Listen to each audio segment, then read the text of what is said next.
Good evening, everyone, and welcome to today's online event of celebrating Gita Jayanti.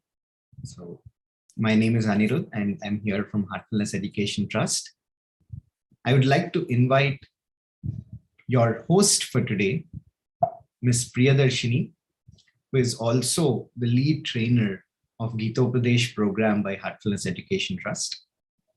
Ms. Priyadarshini, after completing her BTech and Bachelor's in Computer Science, she has done a diploma course in Sanskrit and then went on to pursue yoga as a master's. So she's done an MSc in yoga. But apart from the academic side, her innate interest in spiritual education and integrating it with the knowledge that she's gained in her academics took her towards the horizons of exploring Gita and sharing that knowledge to children and making them understand what is that the Gita is telling them and what is Lord Krishna telling all of us through Gita. So I would request Ms. Priyadarshini to take this session forward and as a host for you today. Hello, ma'am. Welcome. Namaste, dear participants. A warm welcome to all of you. Thank you, Anirudh. As revealed by Lord Krishna to Babuji Maharaj,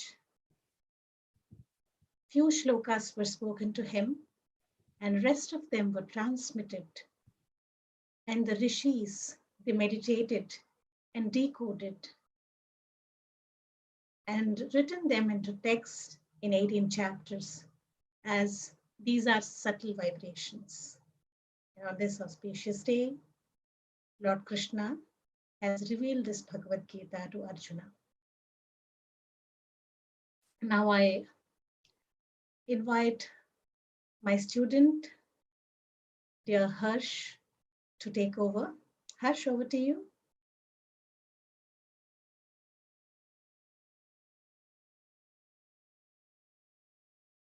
Yeah, please unmute Harsh. Unmute yourself, Harsh. Yes, thank you so much. Good evening, everybody. I am Harshvardhan, and it gives me immense joy and pleasure to welcome you all on this special occasion of Gita Jayanti. We celebrate Gita Jayanti to commemorate the revelation of Bhagavad Gita, which was transmitted to Arjuna from Lord Krishna in the battlefield of Kurukshetra.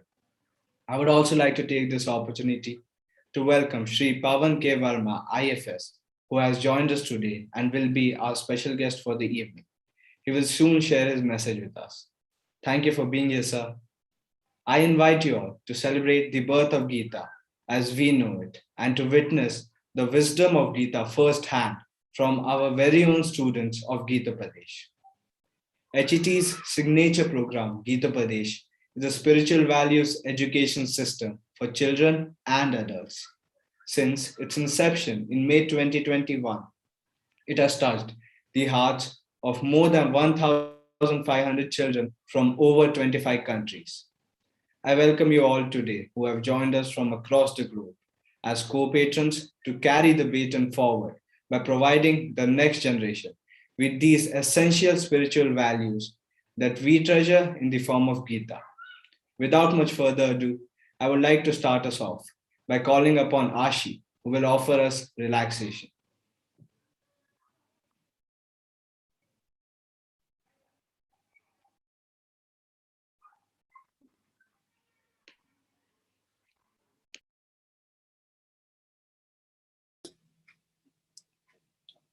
Hello, I'm Ashi Desai. I study in 3rd grade and I live in Dayton, Ohio. Today I'm going to offer you the relaxation. Sit comfortably and close your eyes very softly and very gently. Let's begin with your toes. Wiggle your toes and then feel them relax. Feel the energy of Mother Earth entering your feet and relaxing your feet. Relax your ankles, lower legs, knees, upper legs, thighs, all the way up to the top of your leg.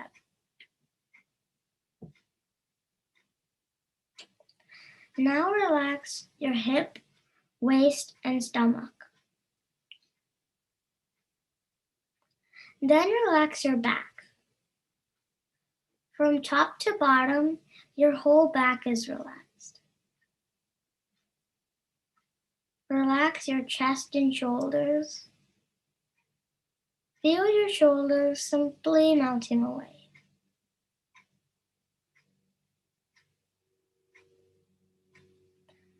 Relax your neck. Now relax your upper arms, elbows, lower arms, wrists, hands, fingers, right up to your fingertips. Now relax your neck muscles. Now bring your awareness to your face. Relax your eyes, nose, mouth, ears, chin, cheeks, and all the other facial muscles all the way up to the top of your head.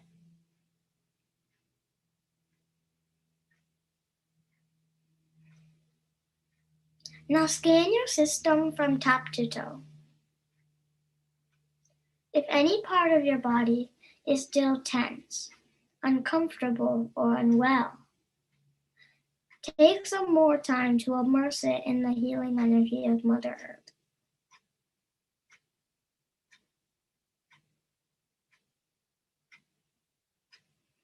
Now bring your attention to your heart. Feel the love and the light in your heart. Rest there for a little while.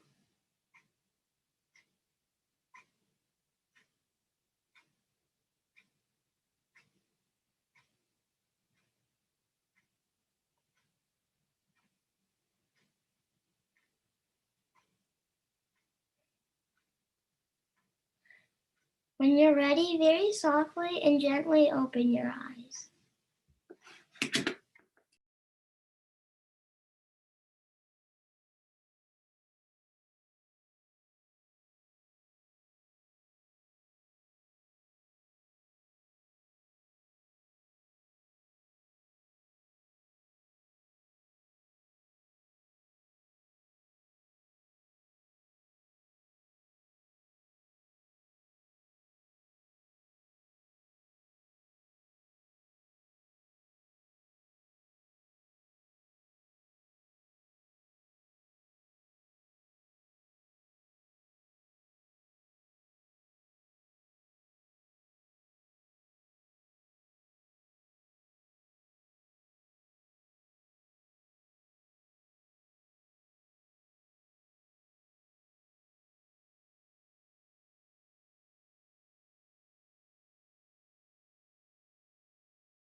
Thank you.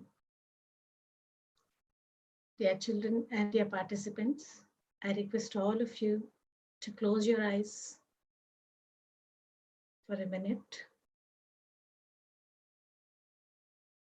and reflect on how you felt after relaxation.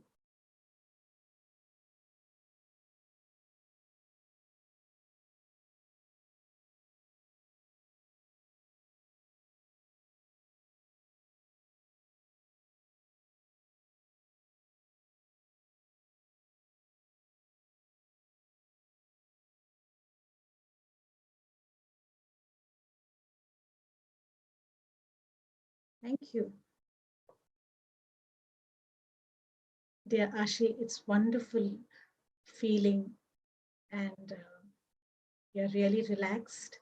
Thank you, Harsh, for the welcoming note. Now, I would like to take an opportunity to invite Mr. Victor Kannan to talk about the importance of the Gita. But before that, I would like to give a short intro of Mr. Victor Kannan. Victor Kannan is a director for Heartfulness Institute, USA. He has been an avid practitioner of heartfulness meditation and a trainer for more than 30 years. A career CFO, he has been able to combine the benefits of meditation in the everyday management of his duties and responsibilities. Namaste, dear Victor Kananji. Welcome. Over to you, sir. Namaste, Priya. Namaste. So, this is a great program, and congratulations to all of you. It looks like we are just starting in terms of getting into the deeper meaning of Bhagavad Gita and also its relevance to the modern world, modern people and generations. I was wondering about the combination of parents and children taking keen interest in learning about Bhagavad Gita. While we teach children to memorize the slokas, it will be nice for parents also to not only read along but also understand the deep meaning in all these slokas.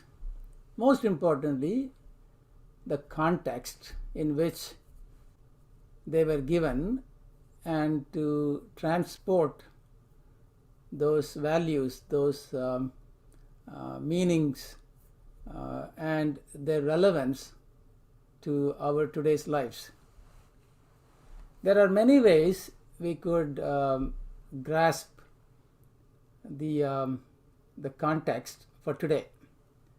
There is a common theme running in everybody's lives. We are defined by our desires, defined by our ambitions, and in Bhagavad Gita, Lord Krishna warns of the desire of the body. But if there is a desire of the soul, what would that be? And mind being the interconnection or the connection between body and soul, because it is through the mind there are many things that manifest from the thought level, intention, and then it manifests out into the external world.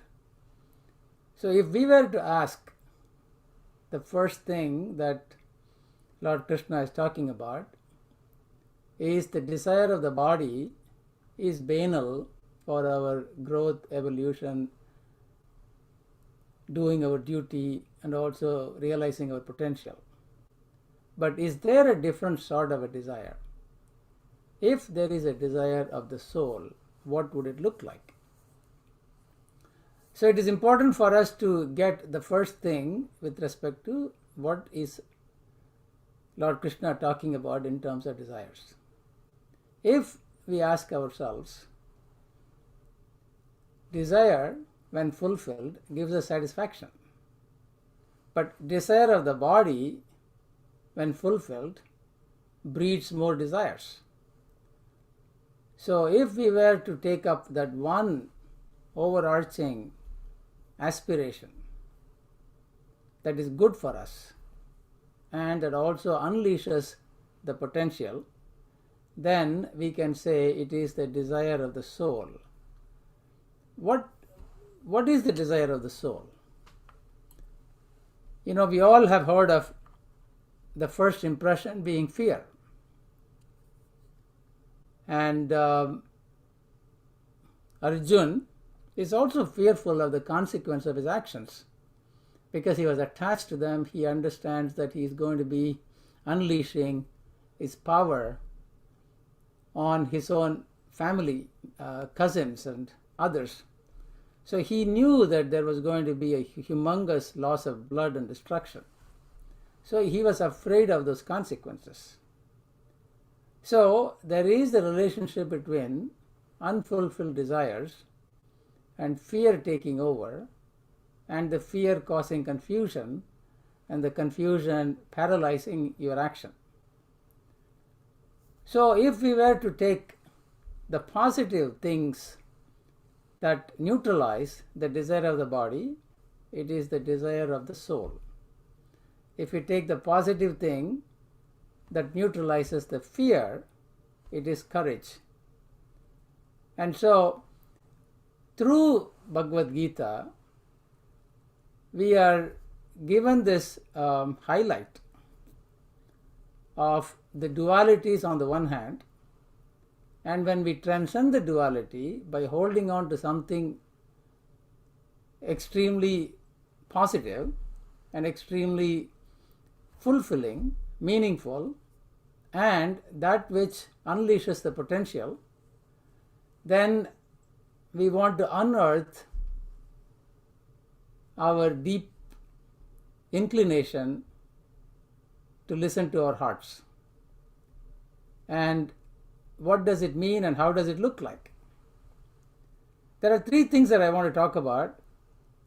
One is aspiration over ambition.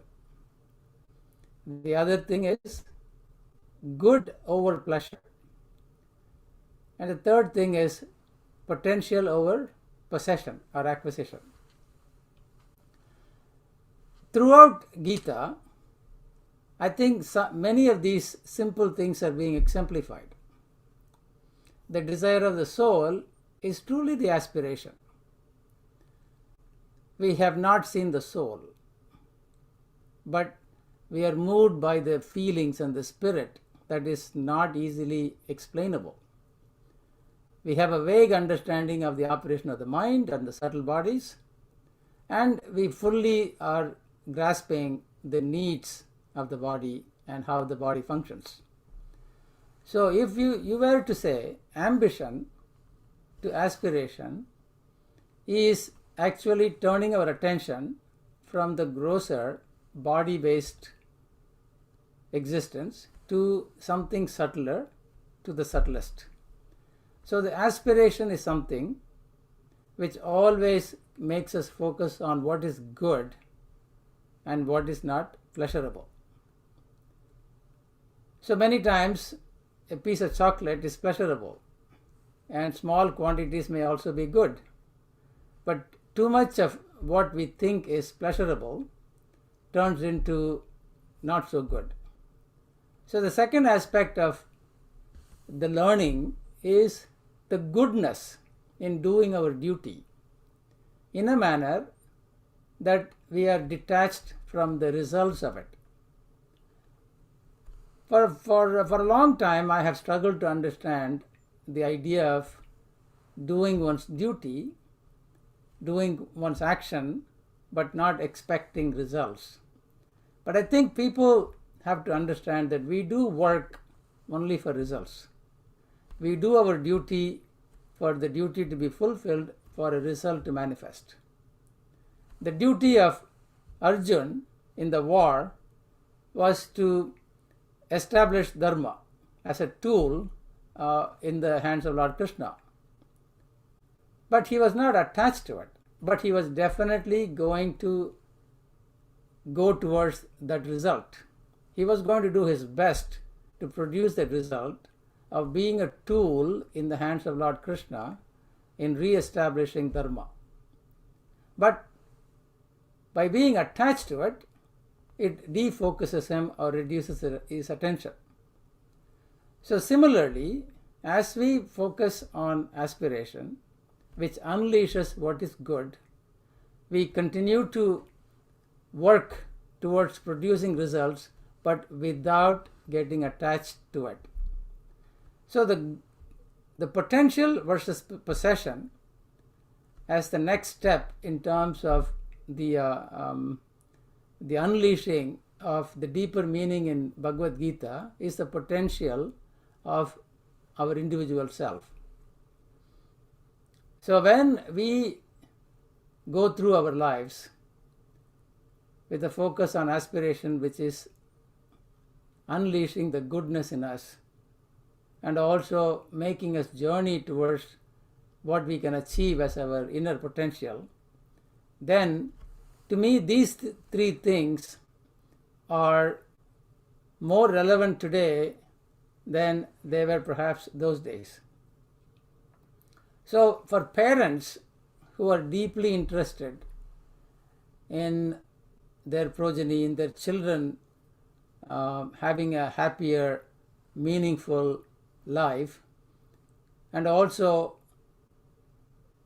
be part of their growth and upbringing to become a global citizen, then taking Bhagavad Gita in its application is a lot more relevant. But here, of course, the children will memorize first. There is no harm in children memorizing the slokas. But we need to help them practice some of those elements. For example, before going to taking an exam, preparation is key. But at the same time, relaxed mind is also an important thing. And a sort of detachment is equally important. So preparation, relaxed mind, and detachment to the outcome. I think this combination helps them succeed to the best of their potential in each exam that they take in their lives.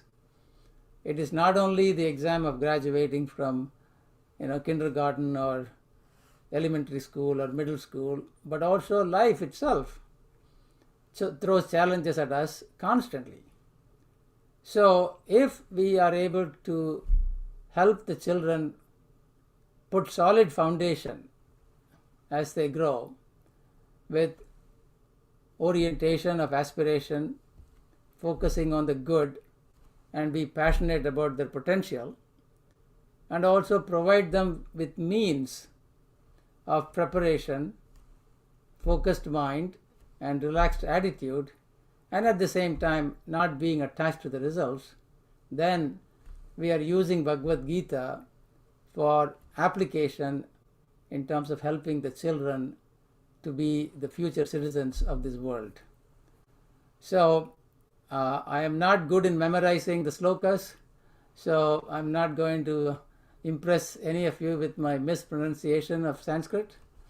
But I think the important thing that I wanted to convey is always try to find deeper meaning in anything that we come across, in anything that we do, and also try to be an example so that the children will automatically be inspired to follow along. So memorization, practicing, and finally realizing the truth behind Bhagavad Gita is something that we all can partner with our children and then make this a reality. Thank you, Priya, for this opportunity, and it's been lovely speaking to all of you. Namaste.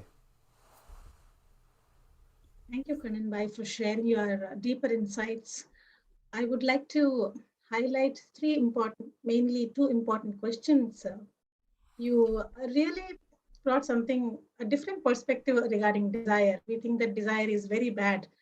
Today you mentioned the desire of the soul and what it would look like. It really put us into a deep thinking. And next question you asked is how to unleash your potential.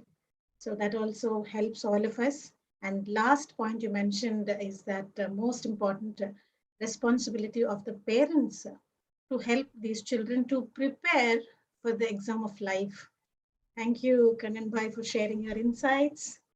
And yes, now that we have heard from Kanan Bhai, we will also listen to our beloved Daji, who is a global guide of heartfulness. And he has a special message for all of us on this gracious occasion. Let us invite Daji and hear from him what he's going to say.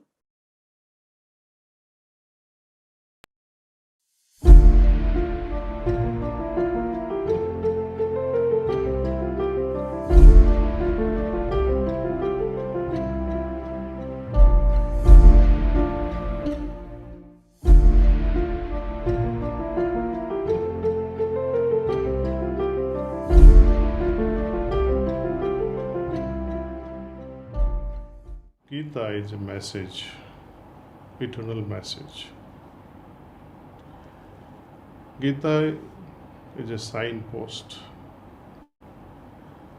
leading us in one direction. It is a great objective. That objective is to arrive at Sthita Prajna state. The whole purpose of Gita being preached to Arjuna originally was to bring him to a certain level of mind that will help him differentiate between what is right, what is wrong, what is dharma, what is adharma, and especially through such a state of mind, through Sthita Prajna state, remind him of his duties. It is in the silence of the mind, discriminative mind, that can identify the urgency. Can you imagine that moment where these brothers, these relatives, the gurus and sishyas, the great-grandsons and Bhishma, they're on words of fighting. They're face to face, and Arjuna dwindles. That's when Lord Krishna opens up to him and inspires him in some way. My great master used to say that it was impossible to recite 700 slokas or 18 chapters of Gita at that very crucial moment when war is just about to begin. It was then that Lord Krishna recited actually hardly 9 to 10 slokas. Rest of the knowledge that we see in the form of various slokas was transmitted to Arjuna.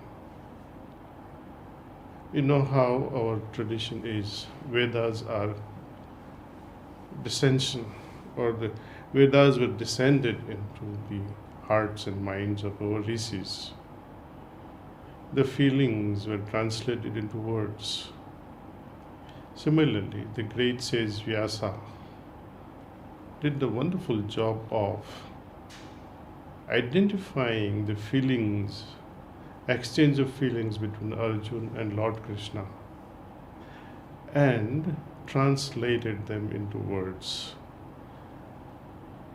All these verses are nothing but his creation of translating those feelings into words. When we think of Gita,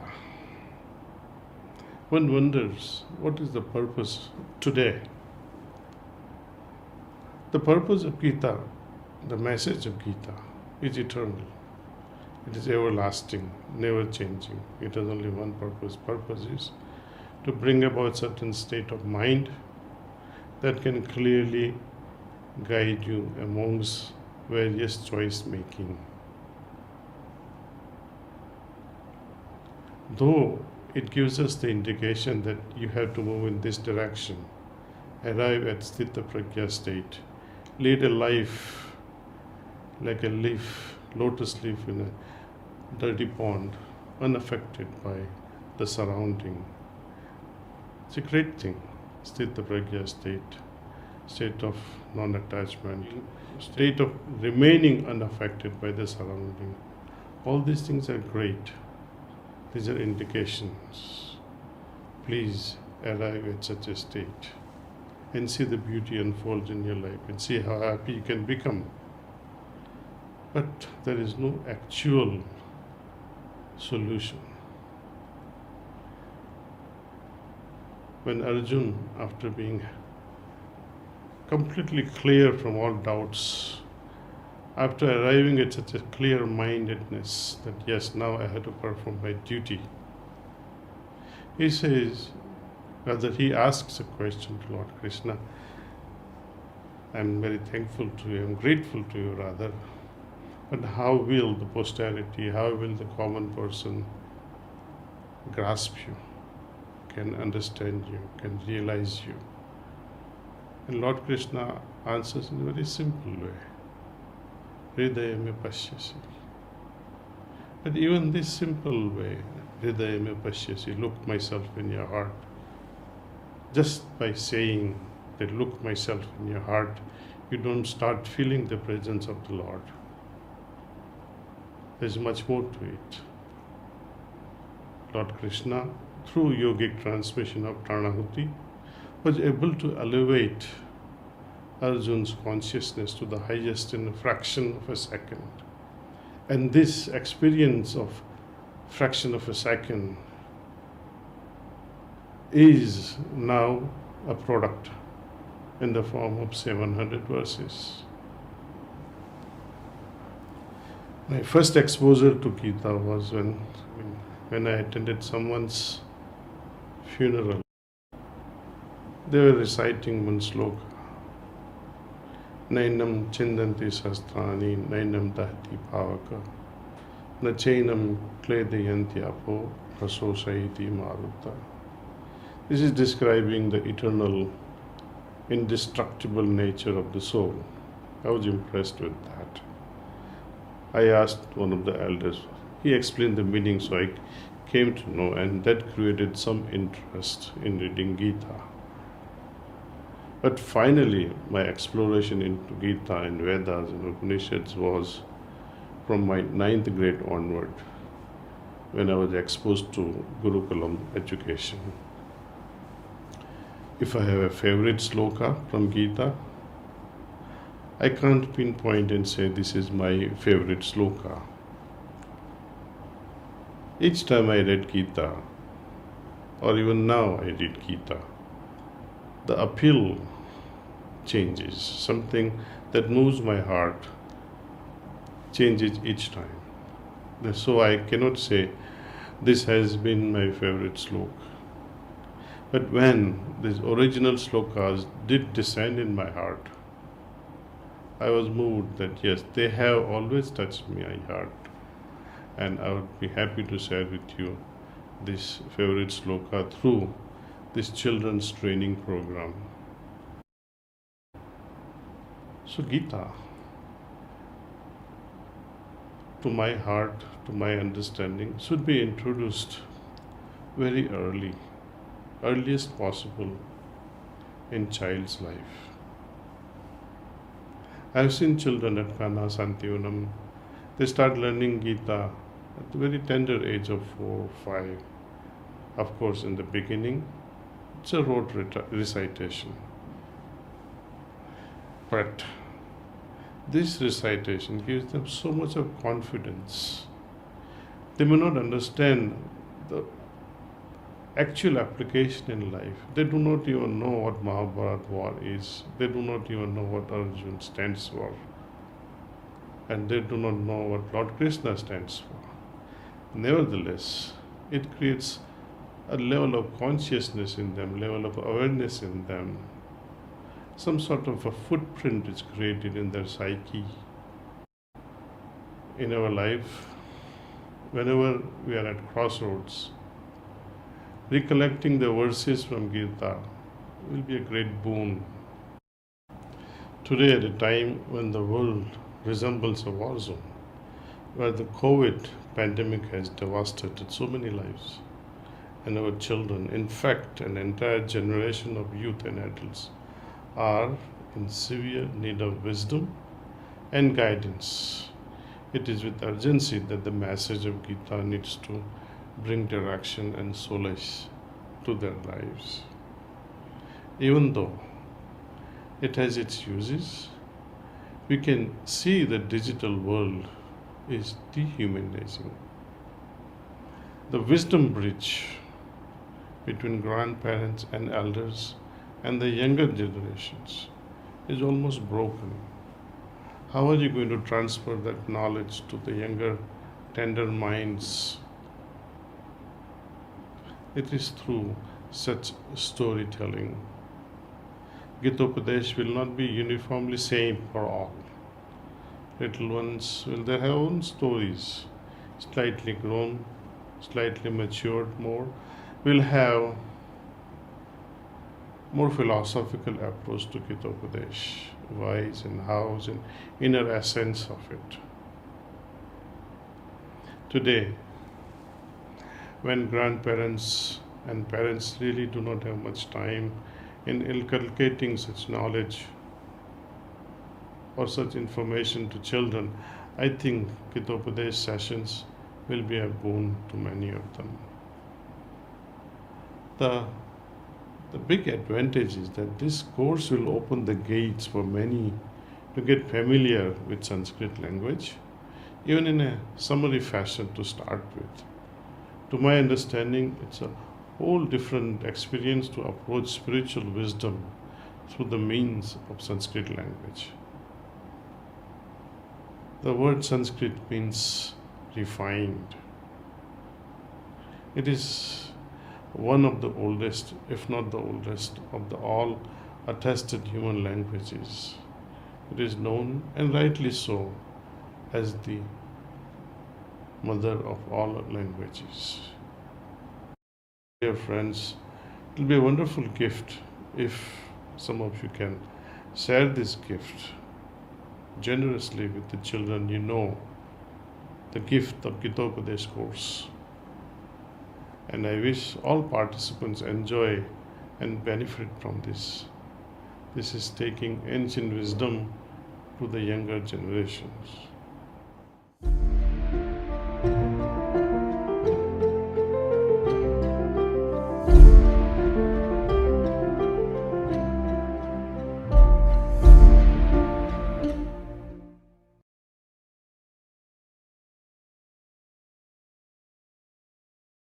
Thank you, beloved Daji. We are sure that your vision will soon become reality. And now I invite my student, Harsh, to share his experience about Gitopadesh. Over to you, Harsh. Thank you so much for giving me this opportunity to speak. Whenever I write anything, or whenever I want to talk about anything, I try to make it different from what I have done in the past. So when I sat down to write what I was going to say this evening, everything that happened to me after the Gita Padesh course, it hit me all at once. But something in there, something was profound. It was shining. In Mahatma Gandhi's autobiography, he says that whenever he found a problem, he looked to the Gita and always found a solution. First, I did not understand what he meant. But after Gita Padesh, I can understand why he said that. Now, I'm nowhere close to Mahatma Gandhi, and maybe I never will be. But understanding why he said that, I think it's a very good first step. Most of the time, when I make an action, it is my subconscious that makes the action. So at night, when I'm sitting in my bed, I reflect upon how I could have done that simple little action better. And I understand that the Gita has already told me how to, and I never remembered it. The next day, I make it my mission to do it the Gita way, the way Lord Krishna has told us to. And the results are not shocking. They're just a little bit better, just a tad bit better. But these little bit better, tad bit better results, they help me motivate myself for the next actions that I do. And these actions shape my habits of always striving to be the best and yet still try to think like a monk. These actions shape habits, and these habits shape my lifestyle. And as soon as my lifestyle is formed, I can understand that I'm doing better in life. I may never be where I want to be. I repeat that again. But the Gita, it helps me ensure that the next step I take is the right step. I understand how inaction can be a person's most brutal enemy. Gita Padesh has helped me put to use the Gita that was always there. I just needed my gurus to help me understand it. I would like to thank all my gurus who helped me in this journey. Everybody has flaws. You cannot change everybody. You heard that. But you can change yourself. Just take the next right step and make sure you're willing to change. You will feel better in your heart. Thank you so much. That's wonderful, Harsh. It's really an inspiration, not only to your friends who are watching you, and you're inspiring your teachers and facilitators as well. Thank you so much. Now, I would invite Mr. Pavan K. Varma, and we are grateful to Mr. Pavan K. Varma. Before I invite him, I would like to introduce his profile. Pavan K. Varma is a former Indian Foreign Service officer and was an advisor to the Chief Minister of Bihar, Nitish Kumar. He also was a member of Parliament, Rajya Sabha, from 2014 till 2016. He was also the National General Secretary and National Spokesman of the Janata Dal. He is the author of over a dozen best-selling books, including Ghalib, The Man, The Times, Great Indian Middle Class, The Book of Krishna, Being Indian, Becoming Indian, and Chanakya's New Manifesto. He has been ambassador in several countries, including Bhutan, director of the Nehru Center in London, official spokesperson of the Ministry of External Affairs, Director General ICCR, and press secretary to the President of India. In 2018, he was conferred an honorary doctorate by Shri Sharada Institute of Indian Management for his book Adi Shankaracharya, Hinduism's Greatest Thinker. He also received the Kalinga International Literary Award in 2019. We invite you, sir. Thank you.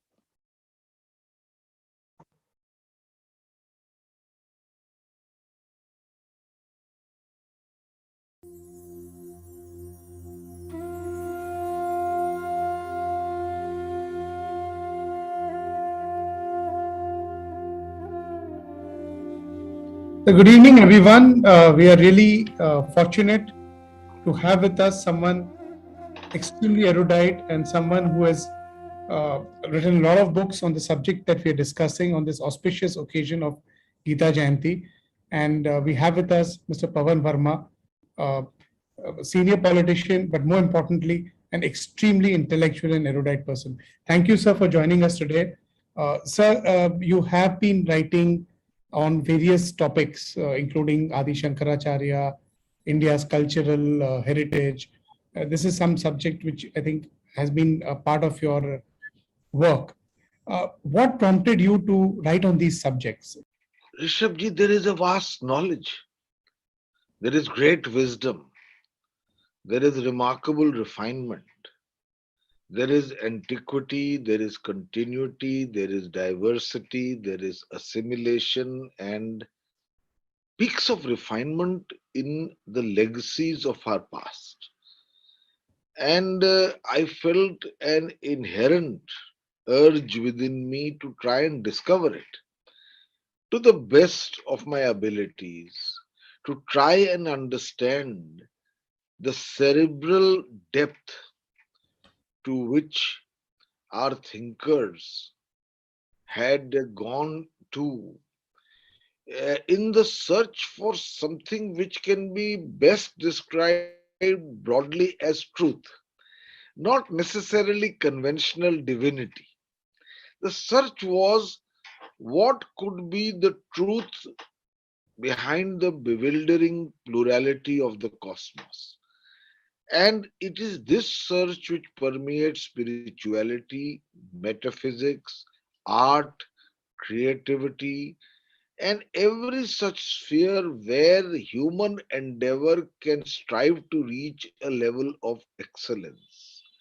So it was that search which took me to try and unravel some layers of our past.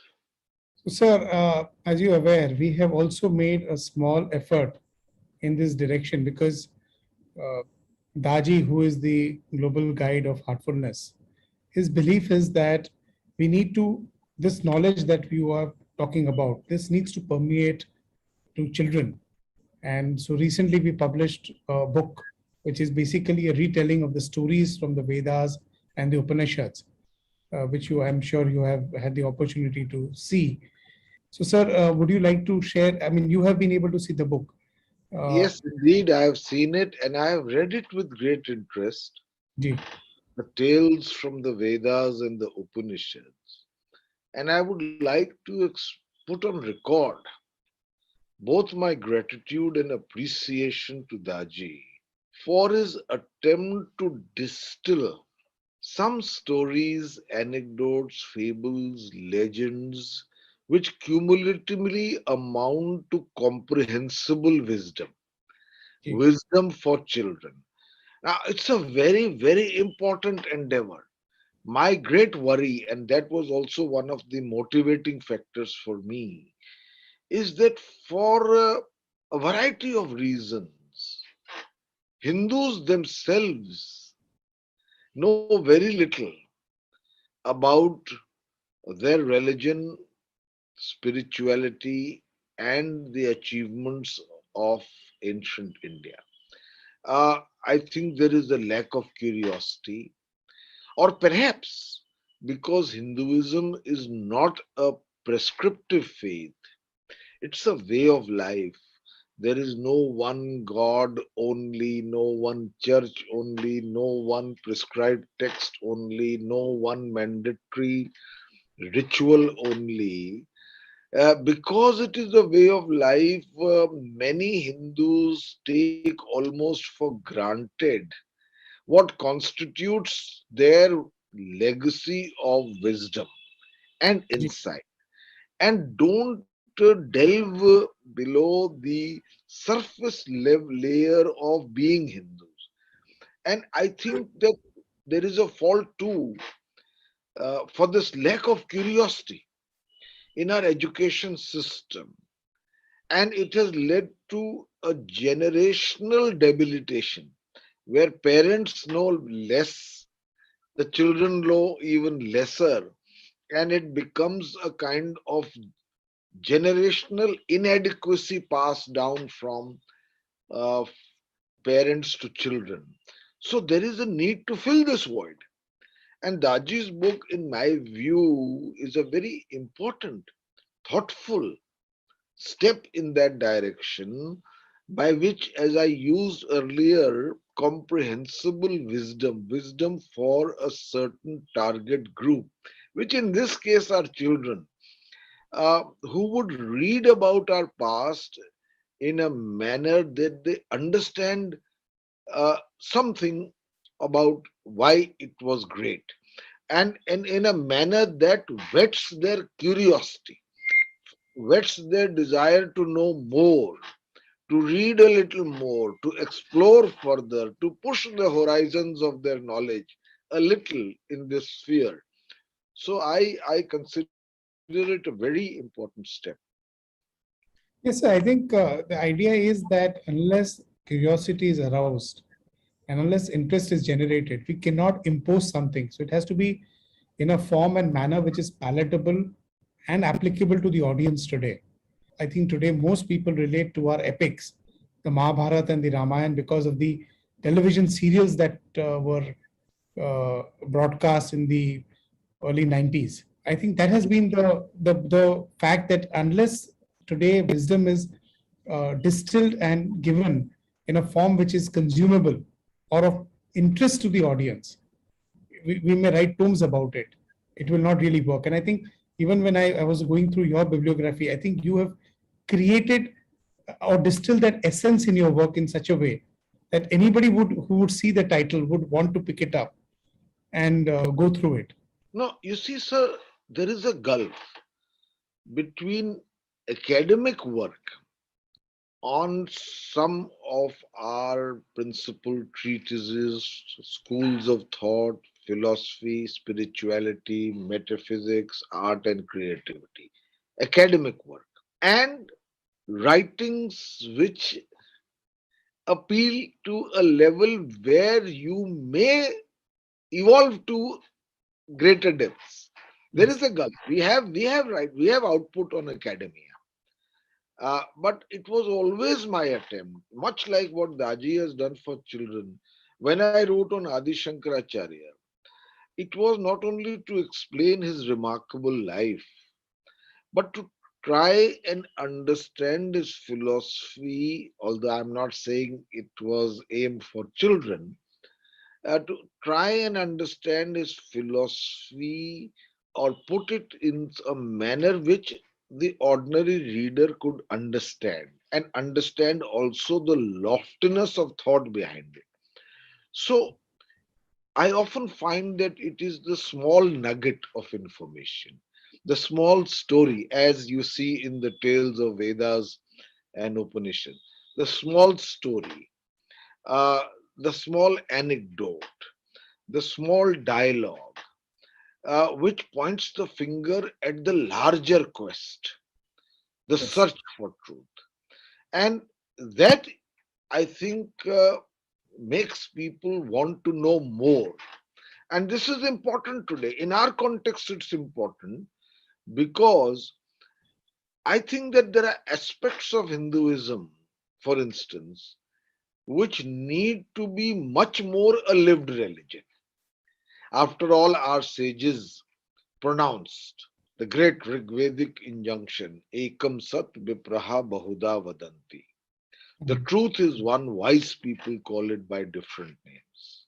Now, to my mind, it is a key to understanding the nature of Hinduism, which is one not of shallow certitudes, not of fiat, not of diktat, not of mandatory injunctions, but an invitation to think, to Correct. ideate, to explore, to search, to try and understand what could be, and importantly, an openness of mind. When I was reading that book by Daji, there is an openness of mind as you proceed in this search. After all, one of the great Mahavakyas of our past is Ano Bhadraha Kritavo Yantu Vishwata. Let good thoughts flow to me from all directions. And once again, I got a sense that these little stories are saying, open your mind. Similarly, when we had a worldview which said, Udar Charitanam Vasudhaiva Kutumbakam. For the big hearted, the entire world is your family. We are providing essential vantage points to the unique nature of Hinduism's cerebral processes, thought processes. And at one level, these may sound theoretical, at another level, they need to be translated simply for the consumption of people who could be on the threshold of wanting to know more. And that is why there is the importance of such books, in my view. After all, how many people know, Rishabhji, that in our Hinduism, there is no one school of philosophy. There are six systems of thoughts. Nyaya, the Vaisheshik, the Sankhya, the Yog, the Purv the Uttar Mimansh. All six of them could be called atheist, even because they are not looking or searching for God, they are searching for truth. They are not talking of a conventional deity, they are talking about possibly what is the truth behind this universe and the cosmos. So these are important things. Even the Charvaks, Mhm. the materialist school of Brihaspati, they even call the Vedas untrue. Mm. But they are part of Hinduism because Hinduism is like that great flowing river where tributaries flow in and water from the main river flows into tributaries, and yet the centrality of the narrative of the main river flows self assuredly towards the greater ocean of wisdom and knowledge. So it is that quest that we must pursue. And very importantly, when I was reading Daji's book, how much of our inheritance is dialogic. Correct. Many of the stories are dialogues, conversations. The Upanishads are a dialogue. Yes. The Bhagavad Gita is a dialogue. Even the Brahma Sutra, the third of our foundational texts, while they are compressed aphorisms, the tikas and tippanis written on the Brahma Sutras will invariably put in the ideological opponent's point of view. So it becomes a dialogue. Yes. So these dialogues, these conversations, these civilized discourse, Adi Shankaracharya and Mandan Mishra, at a turning point in the evolution of Hinduism. Although they disagreed with each other very radically between the Jnana Marg and the Karma Kanda Marg, they sat down, Rishabhji, in a civilized way to have a debate. And that debate was followed even in an age where there was no social media or the internet by the millions upon millions of Hindus through the informal channels of communication. And it became one of the great and important turning points of the evolution of Hinduism. So, all of this is very important for us as we uh, find Hinduism in greater focus today for a variety of reasons. We need tales of Vedas and Upanishads to make us understand what is the real essence of our religious inheritance. And so you'd be happy to know that, with Daji, it's not just about knowledge. I think this whole practice of heartfulness meditation is about internalizing this wisdom. And on similar lines, we have, in fact, on today's Gita Jayanti, and we are celebrating Gita Jayanti, we have this online program called Gitopdesh, where again, it is a self-learning process where through either one person doing it online at their own pace or through the help of someone else, people learn the distilled essence of Gita. Well, actually, I would like to learn a little more about the path of heartfulness because I genuinely believe, and I don't say this as a cliche, Yes, sir. that the path towards solace, towards fulfillment, towards peace, towards harmony is an internal path. And somewhere we have to direct our energies from the enticements of the external towards the energy within. Yes. And that indeed is the essential message of Advait, of, uh, uh, the Nirgun Brahm, which is Akhand, indivisible, which is achintya, which is beyond the mind, which is nirvishesh chinmatram, which is undifferentiated consciousness, which is supremely intelligent sarv pratyay darshanan, and it is also complete in itself, purna, Yes. apart from being, of course, nirguna, without attributes. And ultimately, the repository of that is something essentially internal, where when the mind is quieted, the Yes. ego is still, and then the chitta within you. Life has so many commitments, and politics is a zealous mistress apart from all my writings, but I do feel the need for such a meditational getaway, Yes. which helps, I think, to reinvigorate, to rejuvenate, to reignite once again all the latent energies within us and leads to a more fulfilling life. And after all, while Brahm, the great pervasive cosmic energy that is pulsates around the universe, has no attributes, but it has an experiential Absolutely. inference, which is Chid and Anand, Chidanand, bliss and awareness. Your thoughts on the Gita and how the relevance of Gita, I mean, in today's times. You see, the way I see it, the Gita is the ultimate panacea for the existent dilemmas, existential dilemmas of the individual.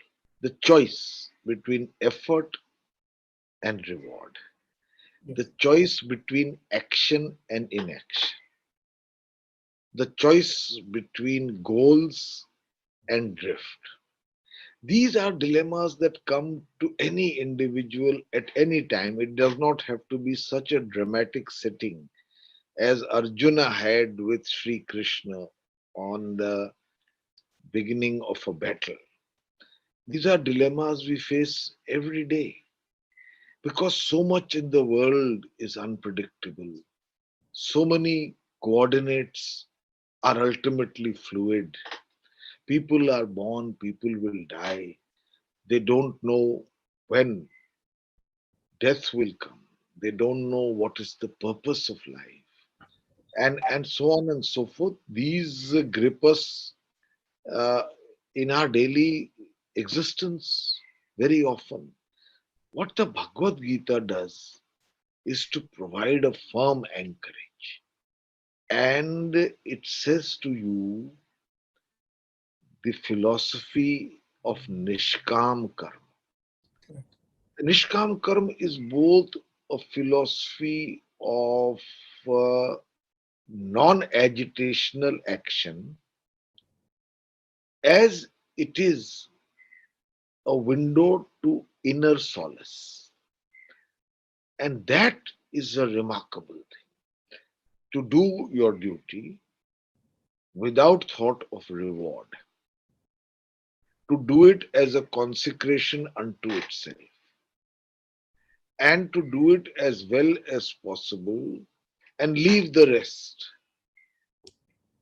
but not refrain from doing what you need to do, but do it without the agitations of the mind.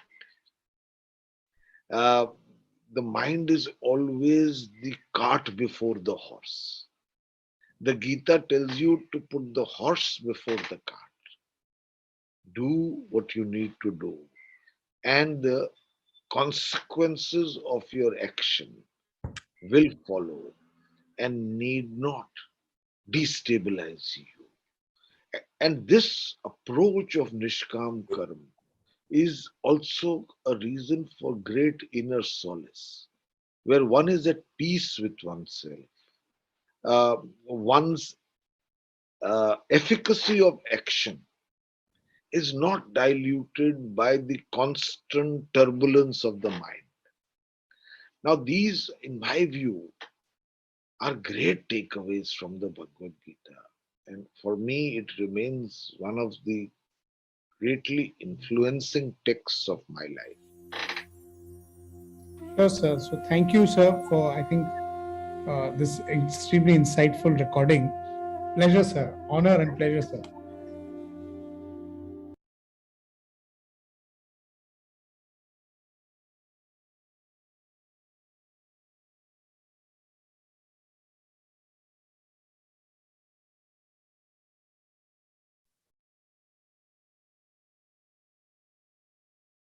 Wonderful insights by Mr. Pavan Varma. He touched on many aspects of ancient tradition and the Gita, many aspects of Nishkama Karma and the choice of action and inaction. Thank you, sir, for gracing the occasion. And as you heard from him, he was mentioning a special book that was released in Heartfulness, Tales from the Vedas and Upanishads. Here, I would invite my longtime friend and content curator of this book for bringing this book into reality, Ms. Purnima Ramakrishnan. She is also handling a multi-talented and handling many women programs, women empowerment programs. She is famous for her Heartfulness Glow webinars. Now I invite you, dear Purnima, to talk about this book and give us and share with us your insights on the same. Over to you. Thank you so much, Priya. And congratulations for such a wonderful Gita Upadesh program. I'm so honored and I'm so proud to call you my childhood friend. And thank you for this invitation today. So this book, Tales from the Vedas and Upanishads, it's a collection of 25 beautiful stories, delightful stories from the Vedas and Upanishads, as the title says, of course. And when Daji released this book, he used the word timeless wisdom. And it's so relevant in today's modern times, especially when the world is going through a lot of upheavals, and we need to help our younger generation, the next generation, as they become the next citizens, to train them, to use them, to help them unearth their own inner wisdom. So I'm not going to talk much about the book, as you know, a lot of inspiring people have said so many beautiful and testimonial statements about the book. I'm going to share a small experience. This was not part of the plan because I had all these wonderful inputs and points which I wanted to share today. But after listening to Mr. Pavanji, Rishabh-ji, and of course, Daji, and you yourself, I think I would rather share a very beautiful personal experience or incident as we were embarking on this project. So, now the book is released, and I went around asking a lot of children, what is your favorite story?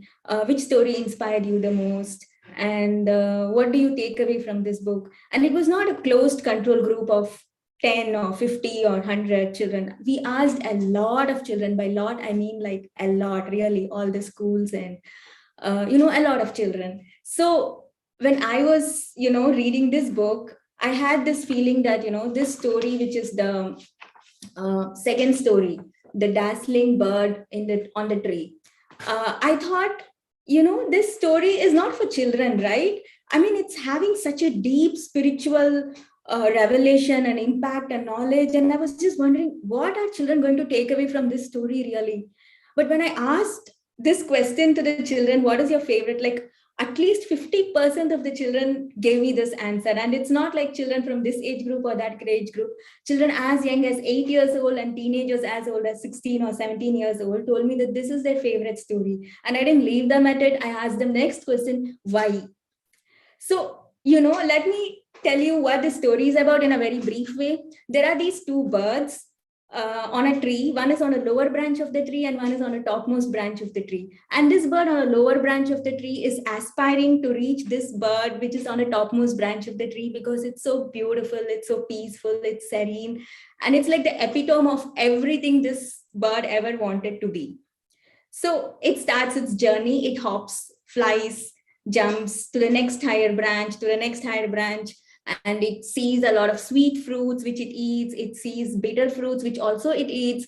This gives joy, that gives displeasure, and there are a lot of thorns. It bleeds because the thorns prick it, and then it gets distracted, it heals, and then again it starts its journey. So it's like a lifetime by the time this bird on a lower branch reaches the topmost branch.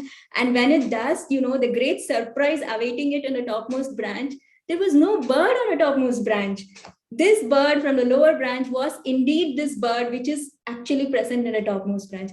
And I thought this is such a very complicated, and it's a very very deep philosophical story with such a learning or such a meditative understanding or experience. And what are children even going to take away from this story? But when I asked this question back to the children, what did you really get from the story? I'll tell you, like, I was floored, I was amazed, and I learned from these children what I need to do in my life. One of them said, Auntie, it taught me how to do goal setting. I said, like, how? Like, Auntie, you have a goal, you have to fix this as your goal. And then you have all these intermediate steps where you make your plans, and your plan will not be same as my plan. So, it's an individual decision.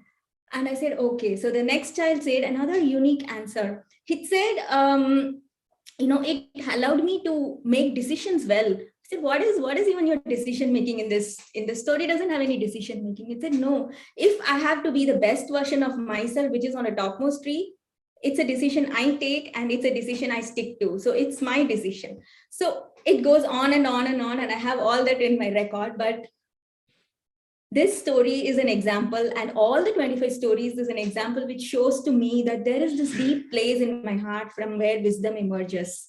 And these stories are not just stories of morals and ethics and how you live your life and deep spiritual learning, which all it is, of course, but there is something more where it is used in the modern common parlance of our everyday life. And Daji has given a commentary about each story. Towards the end of the story, there is this commentary, and each story has a lot of I don't know, my beautiful background is not letting me show you these questions, so you'll have to actually buy this book yourself and see those questions. Each story has a lot of beautiful introspective questions and Daji's commentary, and each story is a complete package in itself. So, let me not delay you further. So just go read this book and have fun yourself. And I have this beautiful words from Daji, which I'm going to use to conclude what I wanted to say. In Daji's words to parents and caregivers, he says, I encourage you all to read the stories from this book of Upanishads to your children and grandchildren during bedtime. 2. Bedtime stories have a great psychological impact. It is received into very relaxed minds, receptive hearts, and in a state of loving communion. Bedtime stories, like bedtime prayers, multiply the effects many times in the subconscious minds. So, that says it all, sums it all. And have a wonderful day. And my best wishes on a wonderful Gita Jayanti to all of you. And Priyadarshini, this is such an amazing program, and I wish you all the best and continued success in your program. Thank you so much for the opportunity to share my feelings and thoughts about this book. Thank you. Bye. Thank you so much, dear Purnima, for those, the lovely personal experience. It always makes a difference. As a storyteller, I connect with these stories so much, and I am reading every night. And my children are like, okay, my daughter is bringing this book, and I want the story from this. And my favorite story is Raikwa, the cart rider, by the way. Okay. So during the launch, Bhavna Di said that was her favorite story too. Amishji's sister, if you remember. So that's a beautiful story. Yeah. To work anonymously, and that's a very beautiful wisdom. Thank you for saying that, Priya. And the way the philosophical wisdom is put into how a normal being, a normal person can really relate with this is a beauty of this book. Yes. Thank you Thank for you sharing so much, that, Priya. Purnima. Thank you. And yes, now that we have heard from Purnima, and it's really nice of her to be with us today. Now, I invite all of you to witness the wisdom in action by our little children. For that, I invite Harsh to take over. Over to you, Harsh. Thank you again. And just to start us off directly, I would like to call upon Dikshita, who will just set the tone with a song. Over to you, Dikshita.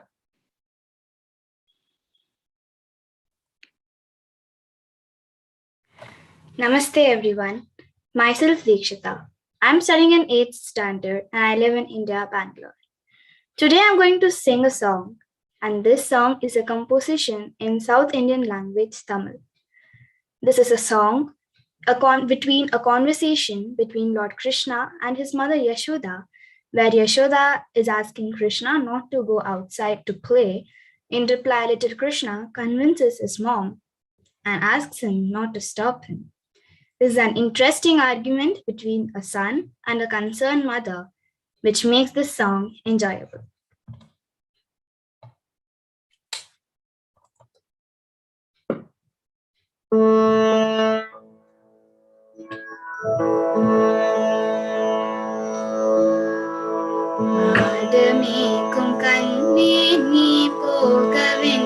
Sonia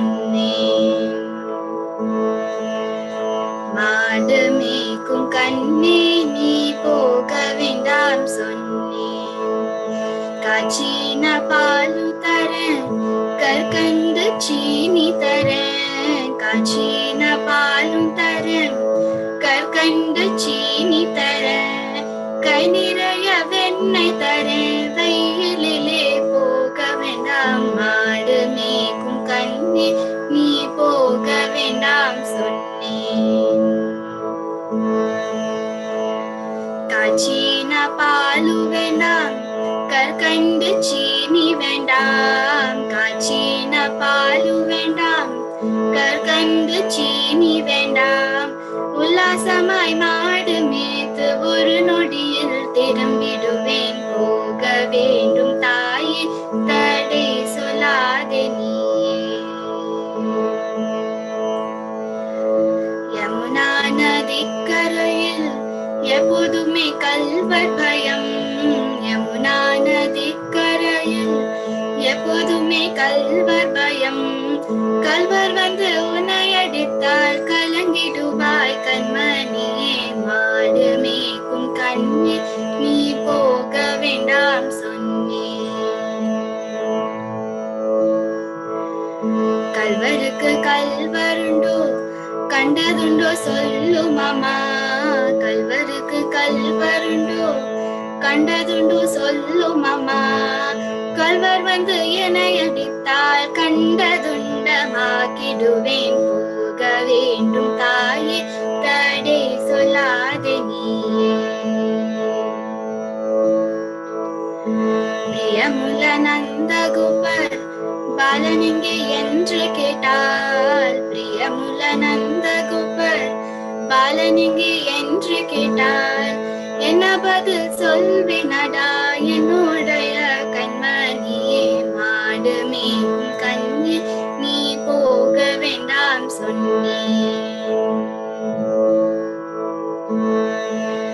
பாலருடன் வீதியிலே பந்தாதுரான் என்று சொல்லு பாலருடன் வீதியிலே பந்தாதுரான் என்று சொல்லு தேடி நீயும் வருகையிலே ஓடி வந்து நின்றிடுவேன் போக வேண்டும் தாயே தடை சொல்லாதே நீயே மாடு மேய்க்கும் கண்ணே நீ போக வேண்டாம் சொன்னேன் போக வேண்டும் தாயே தடை சொல்லாதே நீயே போக வேண்டாம் சொன்னேன் தடை சொல்லாதே நீயே போக வேண்டாம் சொன்னேன் தடை சொல்லாதே நீயே. Thank you everyone. Well, that was an enthralling little tune. Now, I would like to call upon Unnati, who will start us off with the shlokas. Namaste everyone. This is Unnati Patel, living in Ahmedabad, studying in Apple Global School. Today, I'm going to recite chapter 6, shloka 30, from theme 19, Power of Love. Lord Krishna says, Yo mam pashyati sarvatra sarvanja mai pashyati tasyaham na pranashyami sajamena pranashyati. The meaning of this shloka is that he who sees me everywhere and sees everything in me, I am not lost to him and he is not lost to me. So what I have learned from this shloka is that the person who sees God everywhere and in everything, from a big elephant to a tiny and small ant. Let me give you an example. There is a Pandit who says that God is situated in his own respective statue and nowhere else. That is not called true devotion. But if I say there is a Pandit who says that God is everywhere and in everything, even in himself, that is truly called true devotion. And so the Pandit is connected to God truly, and God is connected to him as the same. Thank you.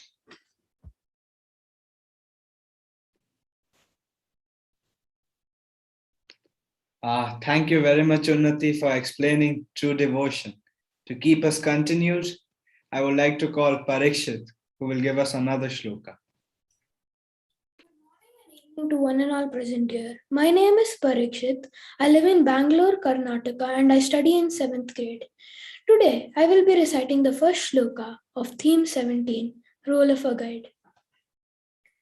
Tadvidhi pranipatena pariprashnena sevaya upadekshyanti te jnanam jnaninastatvadarshinaha.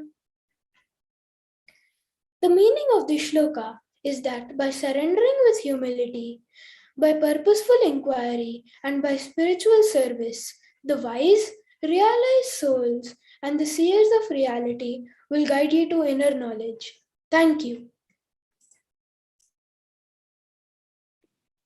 Thank you so much for that, Parikshit.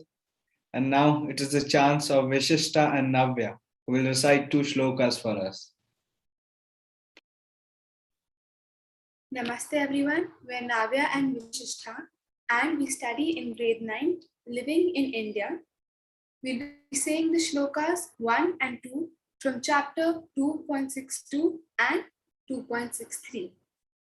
Dhyayato Vishayan Pulsaha Sangasteshu Pajayate Sangat Sanjayate Kamaha Kamat Krodho Bhijayate Krodhat Bhavati Sammohaha Sammohat Smriti Vibhramaha Smriti Bhramshat Buddhi Nashaha Buddhi Nashat Pranashyati. The meaning of the shloka is that the man dwelling on sense objects develops an attachment for them. From attachment, desire is born. From desire manifests anger. From anger arises delusion. And from delusion, confusion of memory. From confusion of memory, loss of intellect. And from loss of intellect, one goes to complete truth. Thank you. Thank you again to Navya and Vishishta. And now I will call upon Priya ma'am again, who will keep the show going. That's lovely, dear little children. So happy to see you all on the screen again. Thank you, Harsh. Now, we would like to share the offerings of Gita and the happenings of Gita Upadesh. It's really nice for us to share these things with all of you.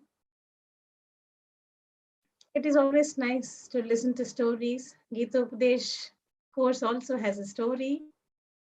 We started this journey and somewhere around 2020, mid of 2020, with the instruction of beloved Daji to spread this Gita to the children, adults, and youth. And officially, this course, it was launched in May 2021. Now it's also going in multiple languages.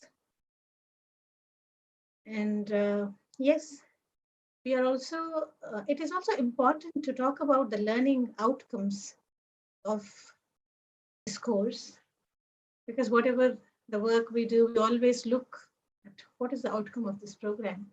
How are we getting benefited from this program? So we have 4 learning outcomes here, as you can see on the slide. These 4 learning outcomes are possible when we practice along with the heartfulness tools and techniques, and thereby Gita Upadesh is an experiment. And it's a kind of exploring efficacy of Gita in the light of heartfulness. And we have learning principles along with the learning outcomes called Vikas. It's a learning process. We are inspired by Maharshi Patanjali's Ashtanga Yoga, where he highlights 3 learning principles: induce, deduce, and produce. In Sanskrit, we call pratyaksha, anumana, and agama. And in the traditional of heartfulness, the master transmits knowledge to the student, and students will develop the intuitive capacity, and he'll be able to deduce from what he has learned and can apply these principles in day-to-day life. Usually, in modern education, the major focus is on sense-related learning. But here in Heartfulness, we have this Brighter Minds program where it helps the children to enhance their intuition capacity. And this is the speciality of Heartfulness. And yes, we have various offerings and tracks of Gita Upadesh, Vidyarthi for children, and also Prajna for children, Yukta for youth, and Sthita Prajna for adults. So for more information, you can visit hfn.link/Gita. And a very good teamwork has been resulted in the course design. Next slide. Yeah. Course design and features. So we have, we are able to connect all these shlokas, especially with stories, examples, analogies, as per the age appropriate learnings. And also pronunciation, Sanskrit pronunciation importance is also given because Bhagavad Gita is originated in that language. So it is always important to touch the roots. And the course management and content curation mainly went in pedagogical learning and andragogy principles. This is professionally managed by well supported by proctors and trainers, CRM support, and social media technology. Next. You will be happy that Gita Upadesh is attended by 1,500 children from 25 countries. It's a wonder and joy, and witness how these children are reciprocating so beautifully with the course in spite of many difficulties. To complete this course, a lot of commitment is also needed, and we should appreciate the parents here, how they encouraged and motivated their children in a positive way. Thank you, dear parents, for that. Next. Yes. And without this backbone, this project is not possible. Inspired to serve the master, many volunteers and professionals in the Heartfulness community have contributed to this program. Is worked night and day and created a beautiful course, and content management is really wonderful. Thank you, dear team, for doing this wonderful job. And now I would invite Mr. Rishabh Kotari to launch the certificate of Vidyarthi and Prajna. Before that, I would like to introduce him with his profile. Rishabh Kotari is an Indian entrepreneur, perfumer, public speaker, and heartfulness meditation trainer. He is also the CEO of CKC Fragrances and Flavors, a non-government Indian company, and the president of MCC Chamber of Commerce and Industry and Fragrances and Flavors Association of India. He is the Joint Secretary at the Heartfulness Foundation and co-editor of Heartfulness magazine. Rishabhji, welcome to the program. We request you to release the certificate. Namaste, everyone. And My pranams to all the elders. It is really heartening to be on this auspicious occasion of Gita Jayanti. Already so much has been already said and shown about what the wonderful program this is. So I will not waste any more time. We've also had the opportunity to listen to a very interesting conversation by someone as erudite as Pavan Varma ji. We've seen what magic our children ourselves have been able to do with this wonderful program. And anything that I would say would pale in comparison. So let us have the certificates. I'm sure everyone who's gone through this program is very excited about this certificate. It is my pleasure to present this certificate to everyone. My heartiest congratulations to everyone who have received this. This is the Prajna certificate. I think there is one more, sister. So Vidyarthi certificate. Vidyarthi, yeah, Vidyarthi and Prajna. Yeah. So heartiest congratulations to everyone. Wishing you all the very best, and I hope that that all the learnings that we have received through this program will be also encompassed in our lives. This is as Varma ji spoke about that. And today morning, if you were watching, Daji spoke about his essence of the Gita, of how it is a way of life. So I think that is the message for everyone, that whatever we may learn through this program and otherwise, we learn to implement it in our lives and make the Gita not just a course or not just a text, but a way of life. So all the very best, and thank you very much. And wonderful sister, congratulations for this wonderful program, you and everyone in the team. My compliments to all of you for this wonderful job. Thank you.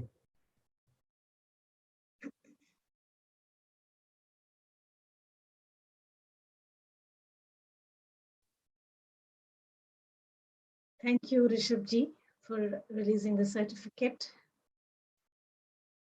And yes, for saying that Bhagavad Gita should be a way of life. Yes, it is true. And here we have upcoming courses in this summer, 2022. A course for pregnant women, which is going to be in English. And yes, Vidyarthi and Prajna will continue to be in English and Hindi. And new courses will be added in Telugu and Tamil. And Yukta is also happening in English, and the new will be added in Telugu and Tamil. Sthita Prajna as well. Also, we are happy to share that Gita Updesh course will be available by this summer in the form of a workbook where a family, the entire family, can sit together and work on the activities and share the stories regarding Gita and many other aspects of life. Yes. I would also share with you that the Heartfulness Learning Center, which is there in Kanha Shantivanam, and Lalaji Memorial Omega International School in Chennai, these two schools have started Gita Updesh course as a part of the school program. I am really grateful to the principals and the management of these two schools. With this as an inspiration, I invite the Abhyasis to reach out to the schools, and we have a special package course for the schools. Next. Yes, of course, this program is all about stories. We can secure a copy of this book and enjoy and make your life happy and joyful with stories. As always, there is no age for stories. And if this day has inspired you, please secure a book, Talks on the Gita, Vinoba Bhave, which is really practical and a beautiful way Vinoba Bhave has written the commentary where everyone, even a child, can understand this philosophy. It's really inspiring. Priya ma'am, would you like to announce for Kanha residents something that is going to come up? Yes. Now that all these things are online, Anirudh, this is something different from the online thing. We are soon going to launch on an on-campus program where Kanha residents can attend these programs physically and get benefited from Gita Upadesh course. And now I invite Harsh to say something. Yes, Harsh, over to you. Yes, thank you so much. That is wonderful news to listen to. And now I'll call Rosemary, who will start us off again with a shloka.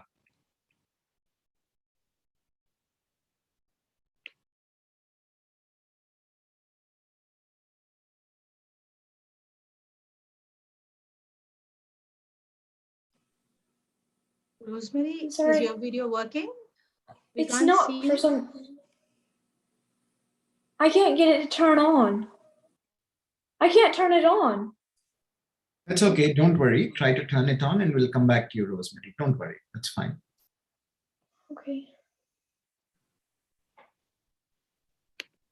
All right. Until then, we can call upon Darshini. I can't start. No. Hello everyone, I am Darshaniki and I am studying 7th grade in India, Tamil Nadu. Now I'll be reciting the 4th sloka of theme 15, that is Source of Wisdom. Jyotishamapita jyotihi tamasah paramuchyate jnanam jneyam jnanagamyam hridi sarvasya vishdham. This sloka says us that even the divinity, which is the light of all souls, the light that is beyond darkness, it is the pride of knowledge, what is to be known. It is the goal of all knowledge. It is situated in the hearts of all beings. This sloka tells us that what I understood from the sloka is that divinity is the greatest source of light situated in our heart, and that clears the ignorance which is present in our heart and makes us to see the God which is who is inside us. It is the most important knowledge that everyone must learn, and it should be learned by everyone to reach the God. God is inside us. We need to connect Him to reach the God when we die, like that. And it is the goal of everyone, for every human being. The goal is to reach the God, and the God is situated in our own heart. We all need to do is to just connect to Him and reach Him. Thank you. That was well explained, Darshini. And now we can get back to Rosemary.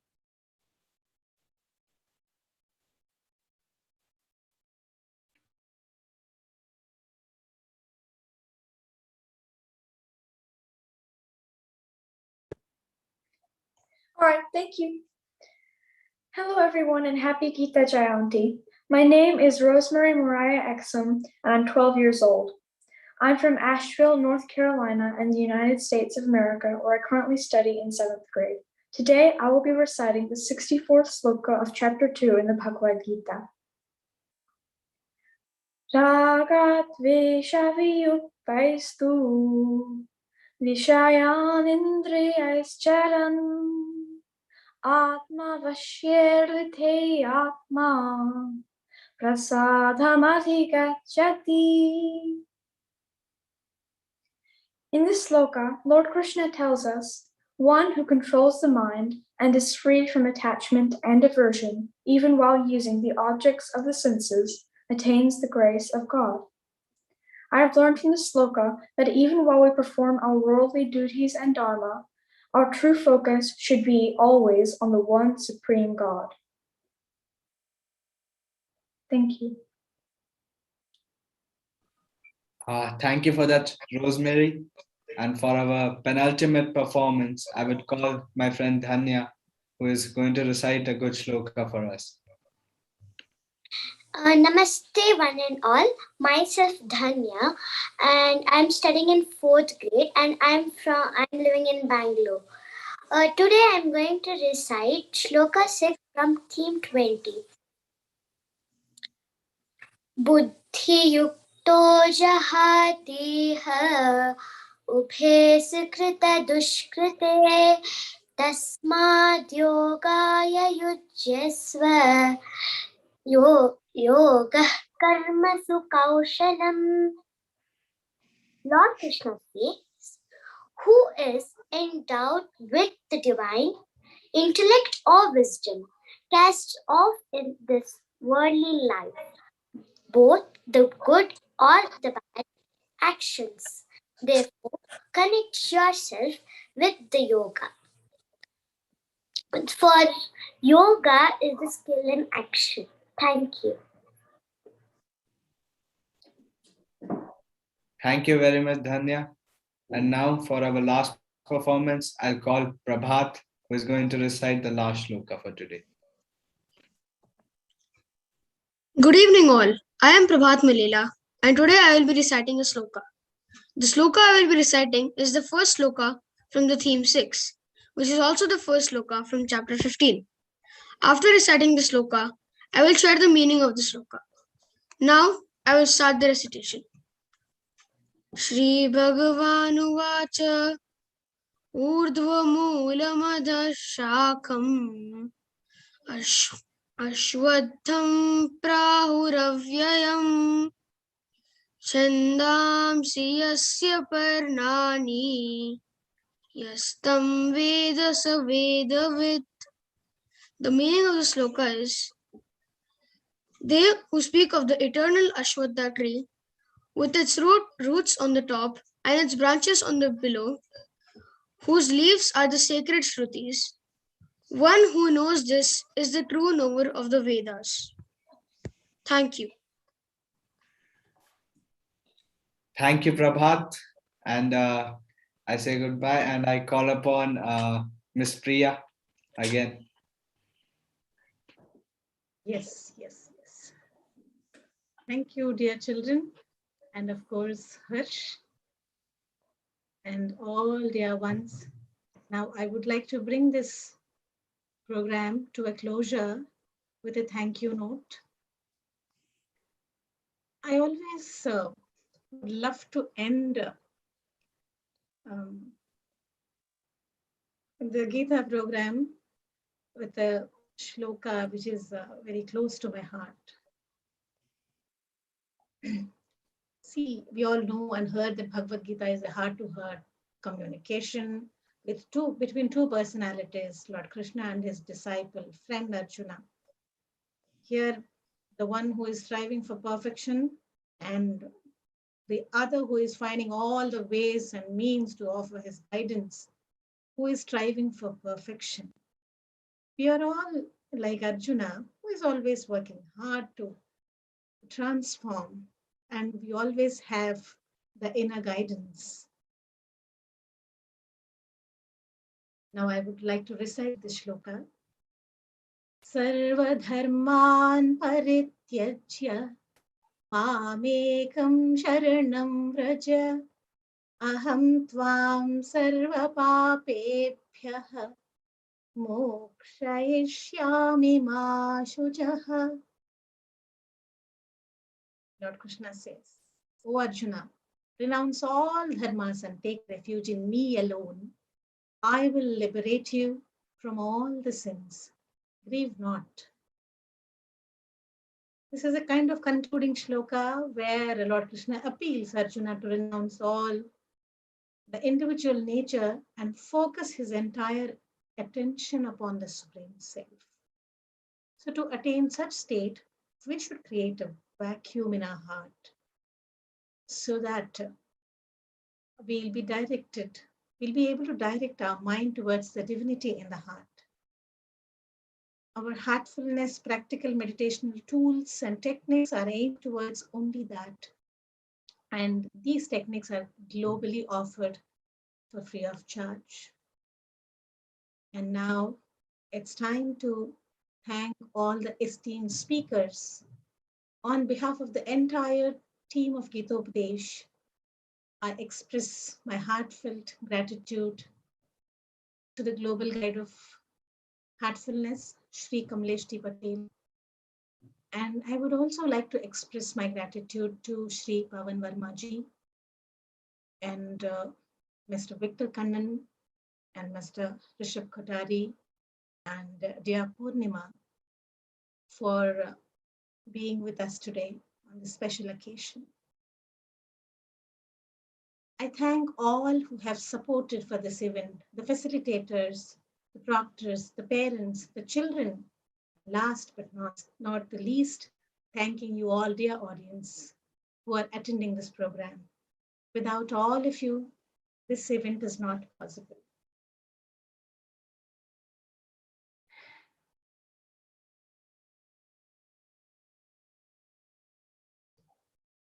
With a prayer to beloved Master, I thank you once again. Anirudh, would you like to say anything? So thank you, Yaman, and thank you all our esteemed guests, and especially all the children whom we have come to see this wisdom in action today. So the journey of Gita Upadesh has started for all these children, and the sky is the limit for exploration further into Gita for them. Any information that you require about Gita Upadesh, please write to us at gitaopadesh@heartfulness.org. And if you want to know more about the program and how what it has, you can log into hfn.link/Gita.